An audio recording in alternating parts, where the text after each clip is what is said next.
నేను ఒకటి చెప్తా ఉన్నా. ఈరోజు కష్టంలో ఉన్న వైఎస్ఆర్సీపీ అన్నదమ్ములను నేను ఈరోజు చూస్తూ ఉన్నా. నేను మీ అందరికీ ఒకటే చెప్తా ఉన్నా, మీ అన్నగా, మీ తమ్ముడిగా, మీ బిడ్డగా ఒకటి చెప్తా ఉన్నా. నెక్స్ట్ వచ్చే జగన్ 2.0లో పరిస్థితి ఈ మాదిరిగా ఉండదు. ఈరోజు ప్రతి కార్యకర్త కష్టాన్ని చూస్తూ ఉన్నా కాబట్టి చెప్తా ఉన్నా.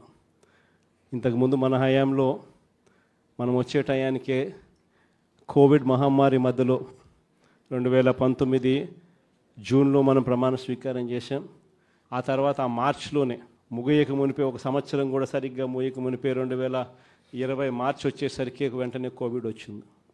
ఆ తర్వాత 2 సంవత్సరాలు కోవిడ్తో మనం యుద్ధం చేయాల్సిన పరిస్థితుల మధ్య మన పాలన సాగింది.